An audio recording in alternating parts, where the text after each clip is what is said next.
Doug Burgum, instó a los inversionistas internacionales a considerar la explotación de minerales estratégicos durante un viaje de 2 días a Venezuela, que concluyó el día de hoy en una nueva fase de la estrategia de control de los recursos naturales venezolanos que comenzó, como ustedes saben, con el petróleo. La iniciativa marca sin duda un nuevo hito en las relaciones de Washington con un régimen que hasta hace poco consideraba a Estados Unidos como el peor enemigo, pero sobre todo esta nueva etapa resalta una estrategia de desplazar a enemigos de Washington como Rusia y China, que hasta ahora participaban sin restricciones en la explotación de estos recursos. Venezuela es un país muy rico, repleto de recursos de petróleo y gas, pero también rico en minerales críticos, declaró Burgum en una conferencia de prensa el miércoles tras viajar a Venezuela con más de 2 docenas de representantes de empresas estadounidenses de minería y recursos naturales. Las oportunidades ahora son mayores que nunca, dijo el secretario. El viaje de Burgum, que fue gobernador de Dakota del Norte y ahora supervisa la gestión federal de tierras y recursos naturales, es el más reciente de un alto funcionario estadounidense después de que Washington capturara al dictador Nicolás Maduro y decidiera darle respaldo a su vicepresidenta, que está al frente del interinato, Delsy Rodríguez. En las últimas semanas, el secretario de Energía, Chris Wright, el director de la CIA y el comandante de las fuerzas militares estadounidenses en América Latina visitaron Caracas para consolidar acuerdos con el interinato. El presidente Trump ha tenido incluso expresiones de aprobación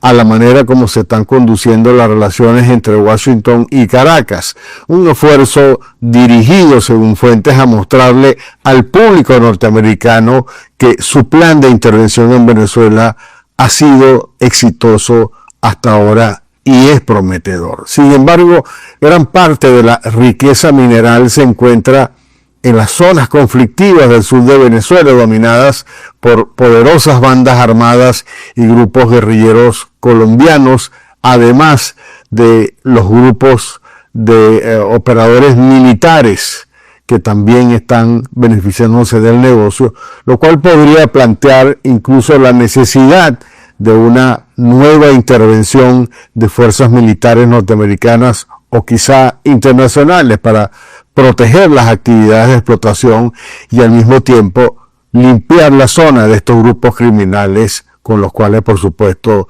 ninguna empresa va a poder trabajar exitosamente. Según expertos, en la zona operan grupos como el ELN y las disidencias de la FARC, pero también criminales del Tren de Aragua, entre ellos Héctor el Niño Guerrero, líder de la agrupación señalada como narcoterrorista por el gobierno norteamericano. Según me aseguraron fuentes diversas, el líder del Tren de Aragua opera regularmente en esa zona donde ha permanecido por más de un año, probablemente 2 años, bajo protección de Diosdado Cabello. De acuerdo al testimonio de un empresario de la zona, que me pidió, por supuesto, el anonimato por cuestiones de seguridad, el Niño Guerrero mantiene un campamento móvil en una zona montañosa del Arco Minero, en el sur de Venezuela, acompañado por más de un centenar de criminales bajo sus órdenes y, por supuesto, fuertemente armados. El empresario me dijo que el Tren de Aragua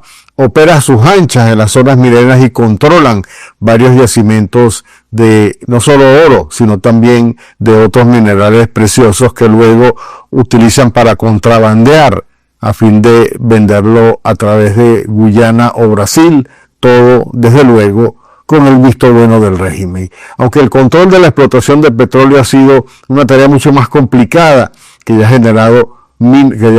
generado miles de millones de dólares en venta, la explotación minera es una actividad más arriesgada para las empresas norteamericanas. El sur de Venezuela, donde se ubica el llamado macizo guayanés, tiene vastos yacimientos de minerales preciosos, desde oro y diamantes hasta coltán, un mineral ampliamente usado en la industria electrónica. Según diversos reportes internacionales, los grupos criminales no solo tienen una presencia predominante, sino que en muchos casos controlan el acceso a las minas y una parte importante de las ventas de estos minerales. Tienen el poder incluso para imponer las reglas de juego bajo la amenaza de severos castigos o incluso el asesinato o la desaparición de aquellos que no respetan tales normas. Según un reciente reporte del International Crisis Group,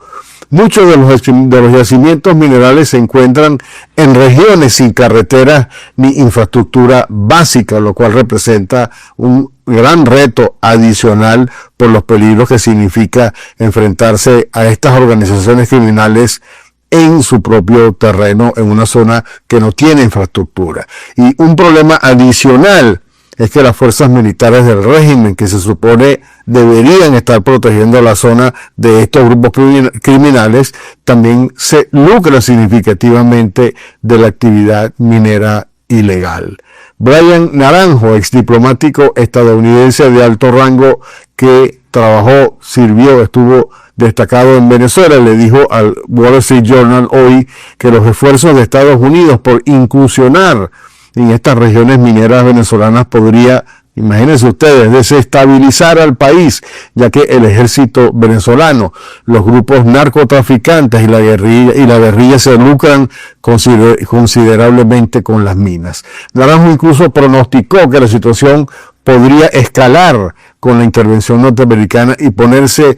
fea muy rápidamente, lo cual a su vez va a ejercer una gran presión, una presión considerable sobre el interinato para controlar a estos grupos criminales que mantienen alianzas secretas precisamente con altos factores del propio régimen. Según mi fuente que trabaja en el Pentágono de Estados Unidos, tiene en la lista de prioridades la captura del líder del Tren de Aragua, Héctor El Niño Guerrero, que se esconde en la región, pero una operación de captura de este personaje no está planteada para el futuro inmediato. La pregunta es si el interinato tendrá la capacidad, la voluntad para sacar a los militares corruptos que se benefician con millones, con el visto bueno, por supuesto, de Vladimir Padrino, y quienes, en todo caso, tendrían la responsabilidad de asegurar la zona para que las empresas norteamericanas operen o puedan operar sin inconvenientes. De hecho, de la misma forma que hizo Delcy con los contratos petroleros que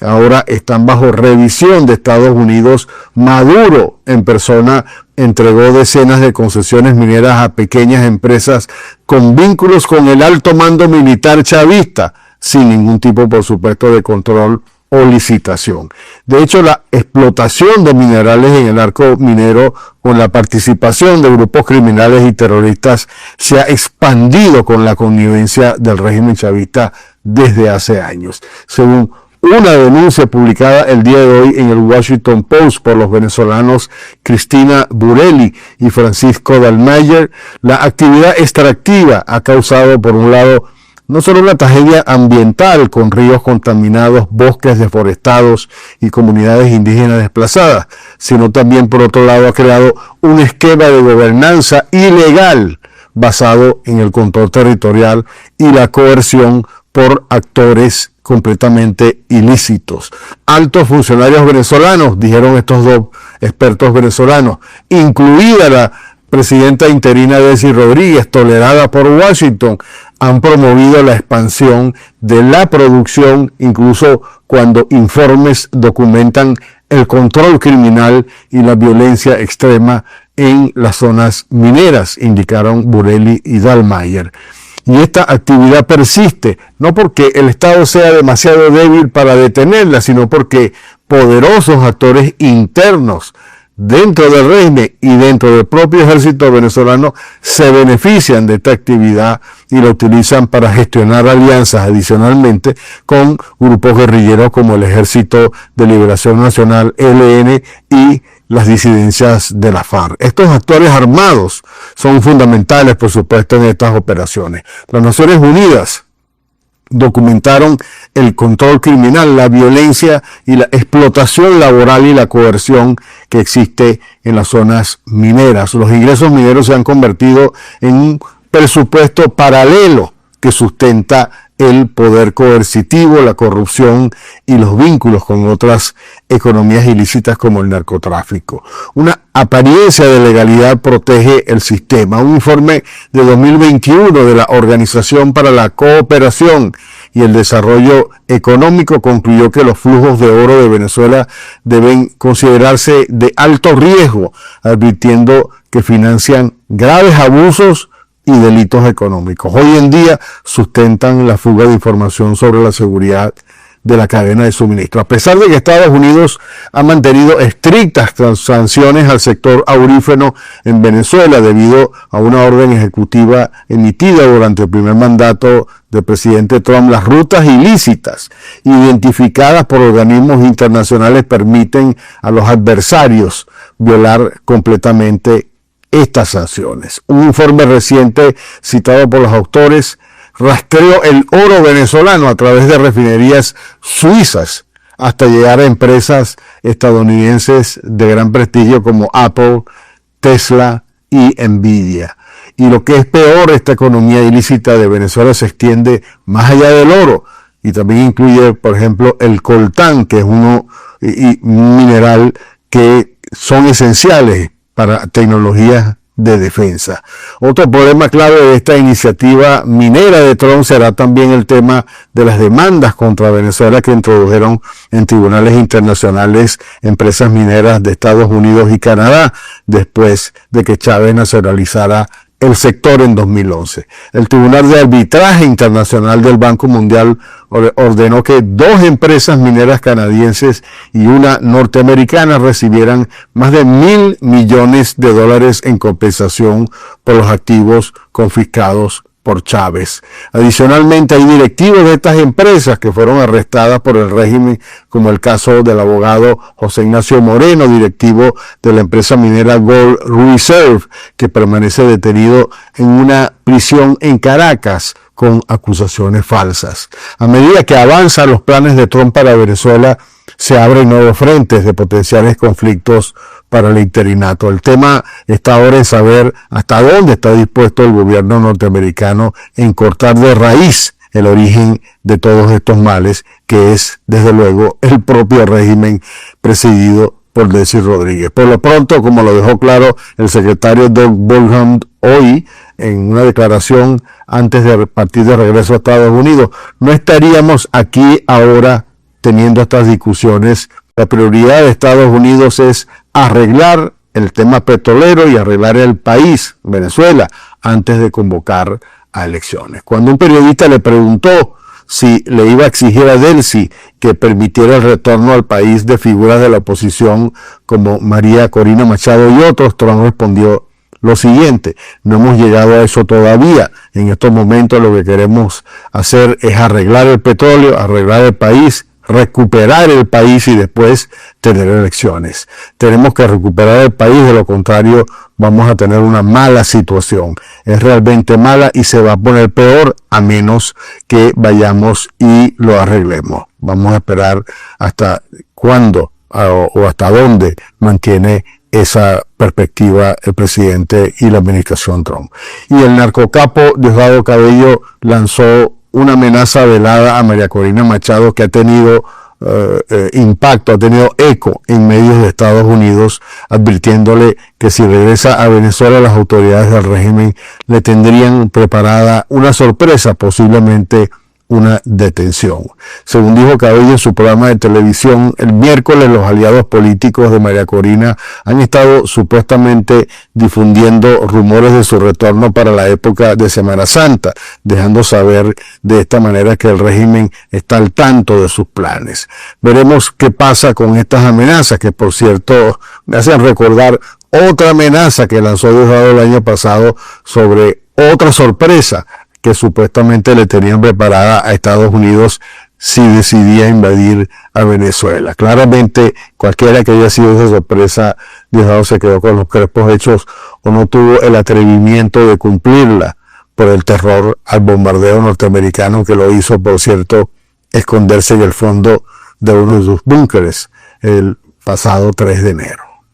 y Estados Unidos emitió nuevas licencias para autorizar operaciones de empresas bajo sanción del Departamento del Tesoro. Washington concedió una licencia por 30 días a la firma Gold Reserve para llevar adelante ciertas negociaciones con el régimen. No hay detalle de cuáles son estas negociaciones. Gold Reserve obtuvo una decisión del Tribunal de Arbitraje del Banco Mundial, como lo dijimos, que le autoriza a recibir más de $1.000 millones en compensación por la nacionalización de sus activos en Venezuela desde 2011. Además, el régimen mantiene detenido desde 2024 a el abogado de Gold Reserve en Venezuela, José Ignacio Moreno, bajo acusaciones presuntamente falsas que no le han permitido, por cierto, el derecho a la justa defensa. Por otro lado, la OFAC extendió la licencia por otros 2 años a la empresa de fertilizantes Monómeros Colombo venezolanos, lo cual restablece la capacidad de operación de la empresa en mercados internacionales y la reincorpora al sistema financiero internacional. Veremos también qué pasa con esta empresa que todavía está bajo control de Venezuela. Y en una noticia de última hora, el Departamento de Estado norteamericano anunció hoy el restablecimiento de las relaciones diplomáticas y consulares entre Estados Unidos y Venezuela. Según el comunicado emitido al final de esta tarde, este paso facilitará nuestros esfuerzos conjuntos para promover la estabilidad, apoyar la recuperación económica y avanzar en la reconciliación política en Venezuela.